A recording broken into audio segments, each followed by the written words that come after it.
Hey, what's up guys? Today, I'll show you a horror slasher film, See No Evil, Part 1. Spoilers ahead, watch out and take care.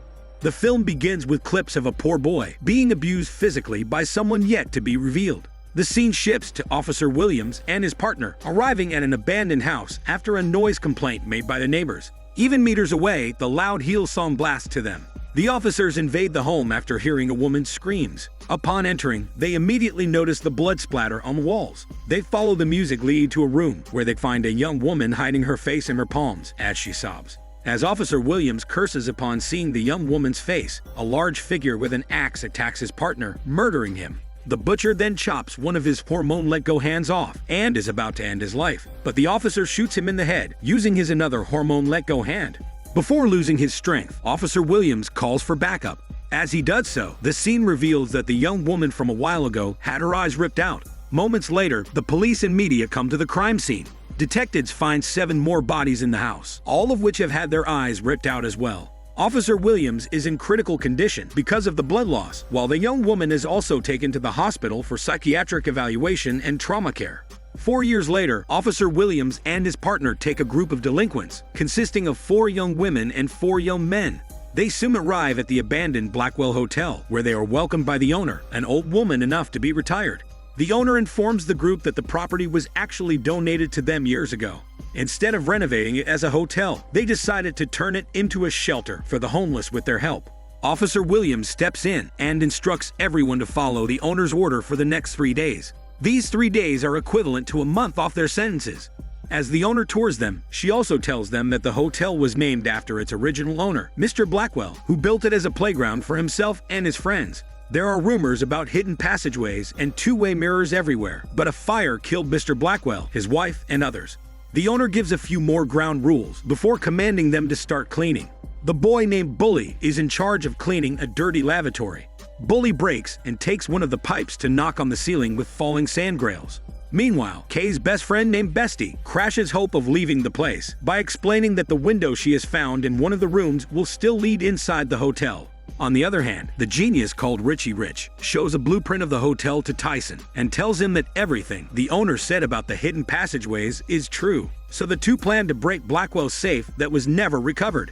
Later, Bestie reveals that Bully and Kay had a bad history. Bully used to beat Kay up when she wasn't working for him. Kay was able to escape Bully, but now they're together again. Officer Williams apologizes before leaving to fix the problem by separating them, as they weren't informed about Bully and Kay's relationship. Later that day, Bully's attitude strikes again as he carelessly throws a can at a stray dog, pissing the timid girl off. As the night gets darker, Bully and Sweet Talker leave their room to meet Timid and the typical blonde girl named Blondie. As soon as they do so, Richie Rich and Tyson prepare to find the treasure. On the other hand, while Kay is taking a shower, someone's peeping at her while focusing on the big cross tattooed on her back. She notices the hole in the wall and the shadow of someone passing by. She wraps her sexy body in a towel to confront Bully, who appears in front of her. Kay firmly asks him to leave, but Bully refuses and holds her by the neck. Fortunately, Bestie comes in and tells Bully to let go of her friend. Bully reluctantly frees Kay and leaves them alone, but still manages to trigger the trauma in Kay. Meanwhile, Richie Rich and Tyson accidentally find an old man's corpse in one of the hallways. Richie Rich immediately knows that the man was not killed by the fire, as his corpse is still fresh and yet to rot. After further search, they discover that his eyes have been ripped out, prompting Richie Rich to leave Tyson in panic and fear. Richie Rich soon realizes he got lost, so he calms down and begins analyzing the blueprints. Unbeknownst to him, the elevator behind him opens, showing a man with a large figure, holding a big bloody hook attached to chains. The mysterious man whips the hook, piercing it into Richie Rich's leg, before dragging him into the elevator. As Richie Rich attempts to free himself, Tyson witnesses everything happening before him. The elevator ding sounds catch the owner's attention, so she reports it to Officer Williams and his partner. The partner gets into the lift to check it, only to be attacked by the butcher.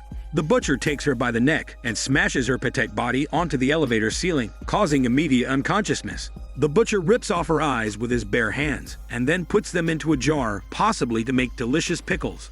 On the other hand, 4 of the group wander around the hotel while Bestie tells Kay a way out. She gives the instructions to Kay, who goes inside the kitchen, where there's a window without bars leading out to the atrium. She uses one of the rusted kitchen tools to open the window when she accidentally loses her balance because of a fly. The sound of Kay's body slamming onto the floor catches the owner and the officer's attention. Kay immediately gets up and instructs Bestie to distract Officer Williams while she gets out. As the door closes, Kay sees more flies coming out of the dumbwaiter. Kay instantly thinks it's Bully, but she panics upon seeing the prominent figure before her.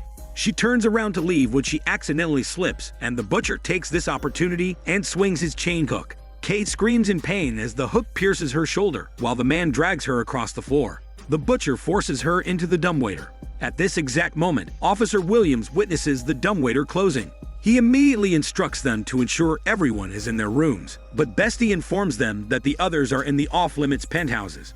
They quickly run to the elevator, and while waiting, Officer Williams instructs the owner to contact 911. As soon as the elevator opens, Bestie forces her way in to find Kay. While waiting, Officer Williams notices the blood on Bestie's arm. Confused, they look up, only to be frightened even more upon seeing the ceiling covered with blood and hair.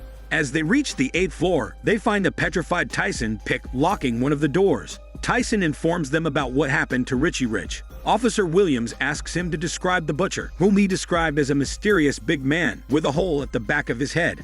Everything comes rushing back to Officer Williams, as he knew he shot the notorious butcher 4 years ago, who used to pluck people's eyes out. Bestie is confused why the butcher has taken Kay, so Officer Williams explains that the last survivor was also a woman with religious markings on her body.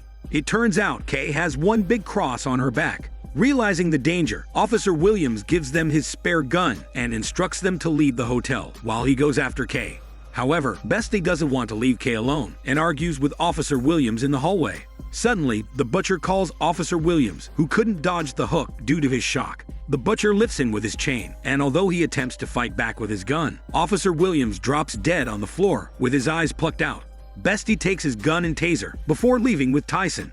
On the other hand, the other group settles into one of the hotel rooms. While Blondie is flirting with Bully, the butcher watches them through the two-way mirror. Not even an hour there, Sweet Talker successfully convinces Timid to make their way to the 7th floor for a rough hormone section inside the maid's quarters. Kay wakes up terrified upon finding herself in a cage with dead bodies beside her. She also finds a tied-up and unconscious Richie Rich in front of her. Kay tries to wake him up and call for help, but her attempts are in vain. The butcher soon comes in, prompting her to ignore the disgusting blood and bodies around her. The terrified voice of Kay wakes Richie Rich up, catching the butcher's attention. Although he repeatedly begs, the butcher rips Richie Rich's eye out, not caring about his screams of pain and the blood splattering. Meanwhile, embarrassment slaps Bully in the face when he attempts to make a blonde hormone move on Blondie, who laughs sarcastically at him after being asked to make out. On the other hand, the butcher drags Kay out of the cage before ripping off her clothes as he hears a voice in his head. The butcher takes Kay to the shower and forces her face up to the shower head. As this happens, a glimpse of the poor boy from the first scene flashes, showing him experiencing the same thing. He's being forced by a woman to open his eyes and wash the sins out. At this time, while Timid and Sweet Talker do their sweet workout, there's a string underneath the bed connected to a bell. The butcher returns Kay to the cage as the bell dings, before storming out of the room. Suddenly, Timid stops working out with Sweet Talker and tells him that there's something weird about the mirror in the room. Sweet Talker looks at it and realizes it's a two-way mirror. The butcher's shadow flashes as he looks closely, scaring the hormones out of them and making them storm their way out. They lock themselves in a storage room and cover their mouths as the butcher passes by. Sweet Talker then finds a water hose and wraps it around Timid, who slowly climbs down the window. Sweet Talker slowly lets go of the hose for Timid's safety when she suddenly gets pulled up fast. Timid screams aloud upon seeing the butcher pulling her back into the room. Timid attempts to free herself from the hose, but it loosens up and gets wrapped around her legs, causing her head to hit the wall. The butcher smirks upon seeing this, before releasing the hose suddenly, causing Timid to break through the glass roof and hit her arm on the ground. Timid screams in pain because of her broken arm, while the butcher returns to Sweet Talker and rips his eyes out for pickles, but spares his sweet mouth. On the other hand, a dog comes out and starts licking Timid's diabetic blood. Not long after, more dogs come out and start attacking her. While waiting for the elevator, Bully sees the butcher beside them. He quickly pushes Blondie aside and attacks the butcher with the tube. After that, he grabs Blondie before running and locking themselves in one of the rooms. The butcher searches for them and destroys the locked room, unaware that they're hiding in blind spots. The butcher angrily storms out of the room after failing to find them when Blondie's phone suddenly rings. He returns inside and smirks upon seeing a petrified Blondie begging him not to kill her. Blondie calls for Bully's help, but the butcher doesn't care. Memories of the poor boy from the first scene flash again. This time, the woman's voice echoes in his head. She instructs him to look into their eyes, because they are the soul's window. Back to the present, the butcher takes Blondie's phone and forces it into her mouth. Blondie drops onto the floor with the phone in her throat. The butcher takes her out of the room to punish her more. Bully watches in fear and silence, as this happens right before his eyes. Simultaneously, Bestie and Tyson cock their guns as they hear footsteps coming. Trapped, Bestie shoots the incoming person thrice until they hear Bully's voice, giving them a sigh of relief. They find the tripwire, which they pull, causing one of the bells to move again. They prepare themselves to attack as they hear the butcher from upstairs. They await at the elevator when the butcher unexpectedly appears from the side, catching them off guard. The butcher pushes Bestie onto the floor before smashing Bully's head to the wall and throwing him off the mirror. Tyson quickly brings Bestie into the elevator, which the butcher breaks with his axe. As the butcher tries to break in, Tyson pushes the ceiling and gets out of the elevator before pulling up Bestie. The butcher attempts to follow them, but Tyson tases him. They then climb the stairs to look for Kay. Although muffled, they hear Kay's call for help, which they follow, leading to a locked room. Tyson immediately crooks it, revealing the butcher's hideout. The walls are covered with money and a table full of pickle containers with water and human eyes. They also find Kay locked in a cage in the next room, along with other dead bodies. Kay tells Bestie to use the keys on the table, but then they hear the butcher coming, so they quickly return to the hideout room. The butcher stares at Kay while slowly caressing his private but smelly parts. Seeming to not be enough for him, he unlocks the cage when he suddenly hears glass smashing. It's Tyson breaking the jar of pickled eyes to catch his attention. Tyson immediately hides in the safe as the butcher comes in. Bestie sneaks behind him to help Kay, who hopelessly tells her that the butcher has taken the keys. Furious, the butcher searches for Tyson. Tyson tries to tase him again, but the butcher quickly holds his hand and tastes Tyson, causing Kay and Bestie to hear his screams. The butcher repeatedly pushes the safe to the wall, crashing Tyson's internal.